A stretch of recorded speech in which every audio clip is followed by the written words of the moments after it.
to my channel and the Halloween 2023 Crafts Dash Challenge. I'm going to be giving away a free file for the next 13 days. If you've missed that and you'd like to know which files were included, you can check out the link below and grab access to just those 13 files, or you can check out my huge Halloween bundle and get those files and more. And those 13 files are basically just a sampling of what's in that big bundle. So with that being said, we're going to move on to today's file, which is actually going to be a gnome pumpkin. So I'm going to go over here. I've got a new project open. I'm going to click upload, and then I already got it uploaded, so I'm going to pretend I don't. I'm going to upload an image, and I'm going to browse or drop the file that I want in this area. I'm going to do the gnome pumpkin patch. It needs to be SVG, which means it's actually a cut file, and your system and your program should recognize that as a cut file, and this will make your life easier. You won't have to prep as much. So grab that SVG, click open, and it's going to show me my image.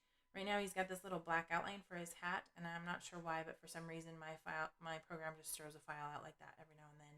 It still cuts normal, so I'm not worried about it. I'm going to go ahead and click upload, and then I'm going to click on that now that it's in my library and tell it to add to my canvas. This file comes in at 11.3 inches, and which is perfect if I'm going to do a 12 by 12 layout. If you want it smaller than that, you can go ahead and click a corner and drag and resize. Just make sure that your ratio stays locked so that it doesn't squish or skew your image. Okay, and then this one is pretty much ready to cut out, unless you only have like 1 or 2 shades of orange and you don't want to use 3 shades, because right now this is 3 shades. There's a dark, a medium, and a light. And then his little hat band here goes with this medium. If you want to change that, you can go up to your color sync and you can just drag that lighter pumpkin into this darker or medium orange. I'm going to leave mine because I have lots of orange pieces, and that's how I want to do that. Other than that, everything is ready to go, and I'm going to click make it, and then we will meet back here and put it together. All right, you should have all your pieces cut. And I've gone ahead and cut all of mine other than just like a few little things. I don't have my embellishments pulled for this one. I might just kind of keep it simple. So I have been making it my goal to just use up scraps. And since these overlays kind of are already decorative on their own, you don't really need a lot of paper to make the rest of the layout work. So this one's actually from a while ago. I don't even, maybe, oh, well, see, it says 2019 for the company. I'm not sure if that's the company or this. It's entirely possible that's when I ordered this, though. So it's Echo Park, my favorite fall collection kit, and these are the different papers that came in the kit. And I still had a few full sheets and then some scraps, and I'm just getting those used up. And they fit with this theme perfectly. I know this one doesn't scream Halloween, but you have to go to the pumpkin patch and get your pumpkins to carve them before you can even get to the part of Halloween. So we're going to do a fall pumpkin patch and then move on from there for Halloween. I've cut a few strips that are 12-inch by, let's get a ruler out here. This one's 12-inch by 3/4 inch, and I'm going to use that along the bottom just to simulate leaves on the ground. And then I've done a few strips just for borders and kind of like some eye travel. This one's not quite 1/2 inch, it's just a little bit less. And it's also 12-inch, and then this one is about 1/2 inch, and it's 6¼ inches long because I want it to, or sorry, 6½ because I want it to go across my photo mount. This is simulating a 4x6 photo, so then this is 4¼ by 6¼ and this is 4½ by 6½, the back one. And then I found this is like when they come with tags and things already like designed. I'm going to cut that circle out and then put it on here to kind of emulate the pumpkin look across there, and then possibly do a line with this one somewhere. I don't know if we're going to need it visually or not. I'm waiting to see. So that's what I've got prepped and ready to go. And obviously use what you have. Scraps, you can tell I didn't have to use very much. That was like a full sheet. Here I used scraps for all my pieces that I cut out, and I've used scraps even for this. It was like a 7 by 12 piece of paper that I had left in my scrap drawer. So the only thing I've used that's completely full would be my background. So the first thing I'm going to do is move this out of the way because I don't want to work on my actual background piece. And we need to fill in all the pieces of this and then start our gnome. So I'm going to move that out of the way, flip this over so that we can work upside down. I'm going to leave it upside down just because that way it's obvious that it's upside down and not just me flipping it backwards. This is one of the pumpkins. I think it's this one. Looks like it fits there. This is a gnome hat, so I'm going to leave it out of the way for a minute. That's this pumpkin, I think. Upside down's not doing me any favors. Yeah. Might have cut that out backwards. That's the pumpkin or gnome hat. This is going to go on the ground. This is the post. And this is my other pumpkin. I think I wanted this one nice and bright. So it goes there actually. Yep, so that's our order for that. And then we've got all these little leaves that need to be glued onto the back of those. And there is no rhyme or reason for those really, other than I think some go one direction and some go the other, and we'll figure that out as we go. So I'm just going to go ahead and start gluing, and you can do the same. Probably speed this up. Basically, all I do is just go along the outside edge of whatever it is that I'm attaching right then. So I kind of outline it with the glue. In this case, it's the front pumpkin.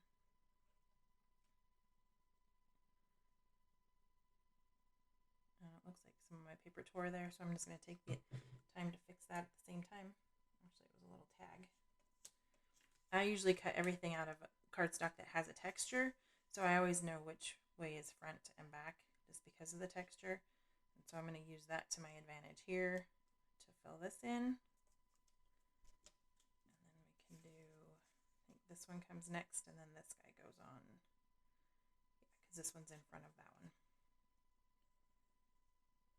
So 2 outside pumpkins, then the center pumpkin, which gives the illusion that that center pumpkin is pushed backwards. Just adds depth.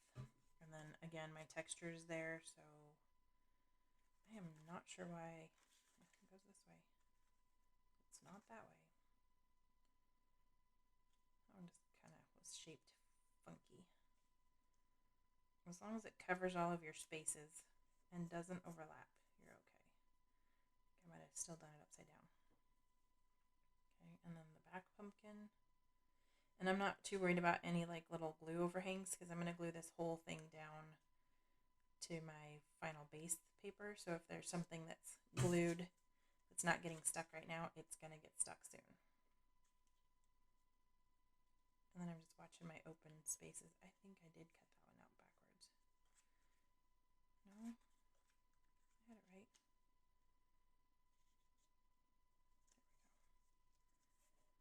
It's just kind of scrappy. Okay, so then these, I'm just going to kind of match up the shape. Like if it swirls this way, then I'm going to put one that swirls that direction and vice versa. And again, mine are textured, so I know which side is up and which side is down. And I'm just going to put a little bit of glue around the edges of that opening where the green is going to show through, because my green do not reach all the way to the edges of the leaf.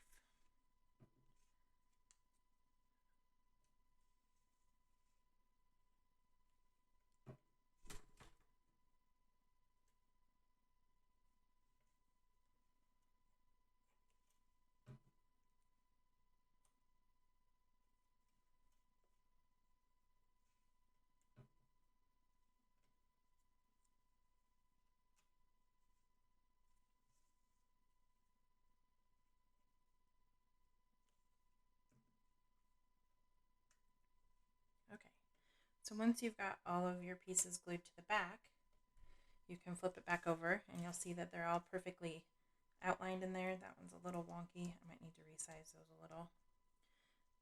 You won't see them once they're on the background paper anyway. So then I've got my background paper, and I'm going to go ahead and glue this strip down and scooch this forward just a little for a second so that you can see it off and it's not off camera. I'm just going to run some glue along this strip, and that's what I'm going to use kind of like as my ground for my pumpkins, just because it's got that pretty like brownish color, and then it looks like a bunch of falling leaves. We should have a piece of ground somewhere in here.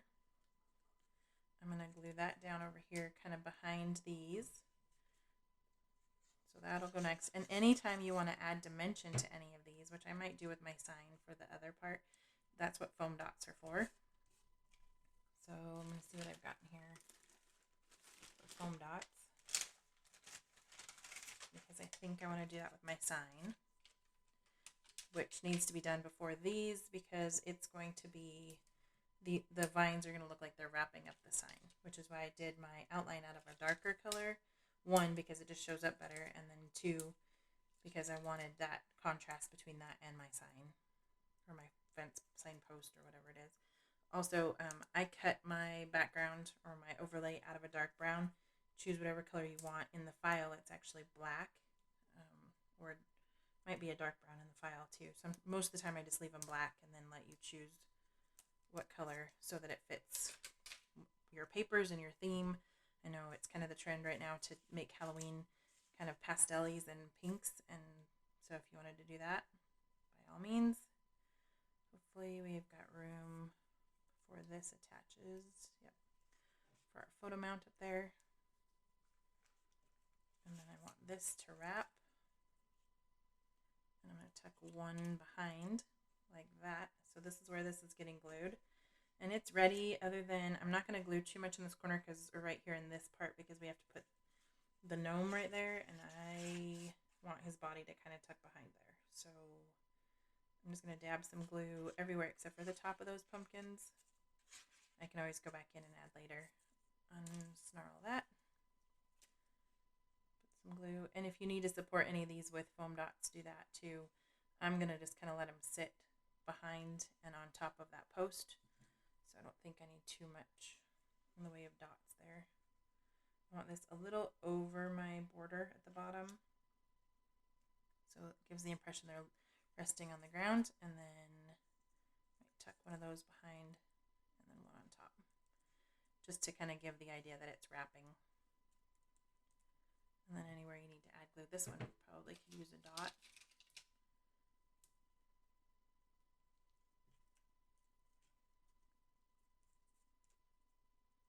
And those are glued. Okay. And then I'm going to go ahead and glue this strip down to the top, because it's like my visual border along the top of my layout. If you want to add journaling sections, or if you wanted to, that might be kind of cute underneath. If you've got like another circle element or something that you want to put over here that is journaling, that would be the place to do that. I'm going to grab, no, let's use these scissors. I've got some bigger scissors, but these, I like the way these cut better. More accurate with these. If you wanted to ink anything, obviously you do all that before you actually glue it down onto your layout. It just depends on how distressed you want to make it look. Shabby chic, grungy, whatever term you want to use. If you've got a hole punch, or like a circle punch, or a die cut that's somewhat similar to this size, obviously you could do that instead of having to use scissors. Sometimes it's just quicker to grab what you got on hand. I had scissors, and I'm not too worried about it being a little bit chunky on the edges. I wanted to do that like this. And then this color, or this pattern, is my second in my photo mount layer. So when you're layering papers, usually you just make them like a 1/2 inch or a 1/4 inch larger than the one that they're going on top of, or behind, sorry. So again, this one's 6 1/2 by 4 1/2. Then the one I just put on it was 6 1/4 by 4 1/4. This one is 4 by 6. It's emulating my photo, and depending on the photo I have, I might actually trim it down and use this one for a border too. I have a photo of us at the pumpkin patch. I just haven't had it printed yet, so it might be one that I can kind of crop and make work for that. I'm going to tuck it behind this post a little and put it right there. And then we're ready to start building our gnome guy.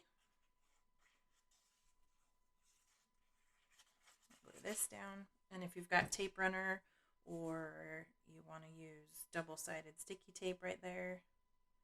You don't have to use wet glue. It's just my preference because I've used it for so long. I'm pretty fast at it, and I don't mind grabbing it and going for it. This one actually is the one that goes there.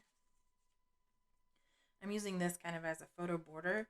So what I'm going to do is I'm just going to glue it right here on the edges of the mat so that my photo can still tuck down behind it like this. So I'm going to just run a little bit of glue right here and stick that side down. And if you had brads or anything like that that you want to use, this would be a good place to use those. Okay. And I might actually add some to it just for dimension after, or for like bling. And I'm going to put that on that side. And now when I'm ready to put my photo on there, it'll just slip down behind that, because it's only glued on the edges. See, oops, sorry. It'll go all the way across. Okay. And this, I just wanted for a little bit of contrast to go with all the darkness that I had down here of that dark brown. So I'm going to kind of hang this from that top border. And then this, I think, needs dotted. So let's put some foam dots on there. And grab a few more out of the container.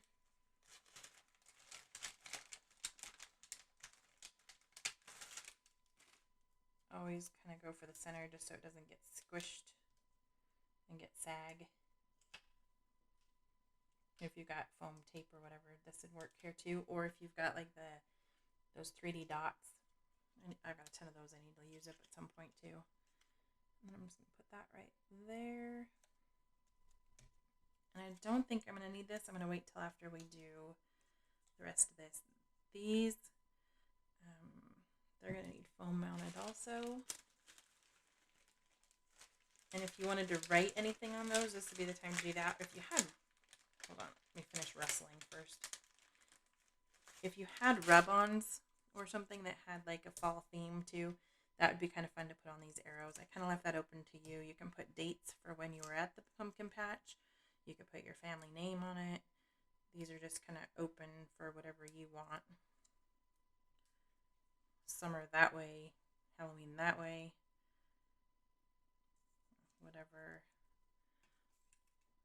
Whatever you're inclined to put on there to make this yours and fit your theme and your style.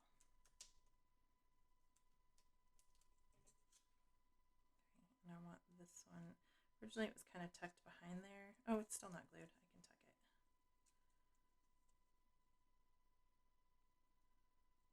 Just deciding how much that I want covered. I might only glue like right here just in case I decide I want to move it. And it's not going to be like in the way when I'm putting it into the photo album, so it's fine. Okay, so now let's do our gnome. Oh, I left out a leaf. I don't know where. Oh, it goes right there. I don't know where he goes. Meh. Okay. Let's put some bling or something there to cover that. Okay, so you got his little beard. It's going to tuck behind this pumpkin and kind of behind this pumpkin. You can rearrange him wherever you want. He could even sit over here a little bit more if you wanted to. He goes here. This is his nose. And then his little hands. And these are his sleeves. So I'm going to put a sleeve here. Kind of tucked a little behind this. I think I need to slice that for where I want to put mine. I'm going to tuck that back there.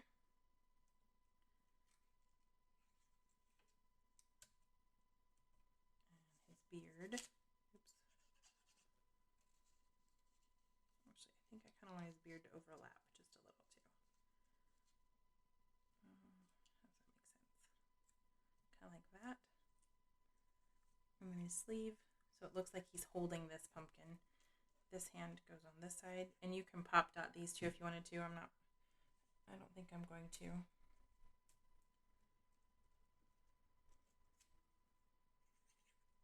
This sleeve wraps around this pumpkin, so I'm going to kind of tuck it a little behind his beard. And then I want it to look like his hands just kind of resting on the edge of that pumpkin. Okay. And then his beard. mustache. His nose is definitely going to get a foam dot because I want him to look like he's coming out a little bit more. This tucks behind his beard. Actually, I think it can just lay there. I don't want it to go too much over my my photo mount up there, so I'm not going to glue right there because I'm not sure how far my photo is going to come down again. So that one should have a little bit of space, and then this is getting glued because his nose is going to be foam dotted over the top. There we go. And then we need a foam dot.